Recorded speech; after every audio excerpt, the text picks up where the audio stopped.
Well, do you think your child has that special it factor and should be in commercials, TV shows, or movies? Take a look. My favorite season monster stuck a feather in his head and called it macaroni.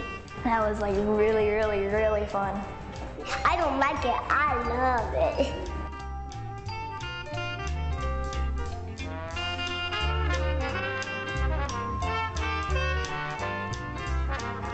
Batman.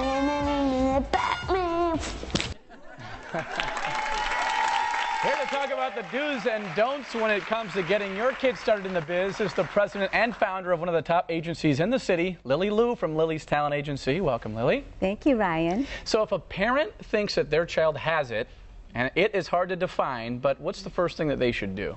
They should contact the Department of Labor and find out from them the names of the legitimate talent agencies that has an employment agency license. Right, because there are some very reputable companies, but there are a lot of red flags, right? There are, yes. What's the #1 red flag? Well, online invitations, I would be very careful with that. Anywhere where you walk in and they ask you to pay a fee, you need to be careful with that. If they come up and say, we'll make you a star overnight or in a couple of days, those are some of the red flags. So you should never be paying a consultation fee. What about headshots? Because there's kind of like this ongoing debate. Either they're going to take care of the headshots or you're supposed to take care of the headshots. How does that work? Generally, I prefer to just have them take care of their headshots. Just give them a list of some reputable agents, photographers that's really in the industry, shooting for headshots and composites, and then have them do some research. And we can also recommend, a few of the photographers that we think works well with children. Right. So you like them to walk in with a headshot. What kind of fee is that?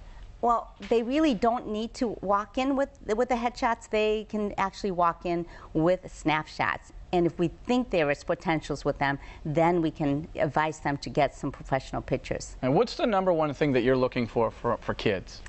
Personality. Mm-hmm.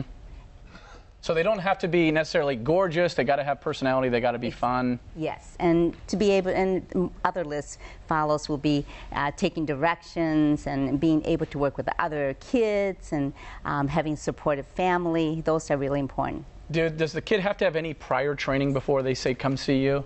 No, they don't. However, if they have some training from participating at Park District plays or theater, if they have any kind of on-camera experience, or if they have dancing lessons or martial arts or any kind of physical activities that they've done that they do well in, they all contributes to helping them move and taking directions. What about ideal age? Is it better for kids to get involved in this younger, or is it better for them to be a little bit older? And I can just only speak for myself, but I started my 3 daughters when they were an infant, and so it was just a natural progression as they got older. There are a lot of infant products, so we do start with infants. Children from 5 to 8 are great in doing on camera because they're so cute and they can talk, and many of them can read a little bit. So it does help when you can get to a stage where you can communicate and then you can do more on camera. You talked about your children being involved in the business. How tough is it, like the rejection factor when a kid does not get the gig or they're not wanted for a particular product? It happens, and I can only relate to my daughters, but I think it's important to have a supportive family and parents letting them know that it isn't personal, that sometimes they were looking for other children who might be older or younger, or they might be looking for children with different ethnicities. And those are facts, and if they understand that, it would be wonderful. All right, well, we have a Facebook question. This is from Katie Smith, and she wants to know, can you do this if the parent has a full-time job? What about school for the child? Does something have to give?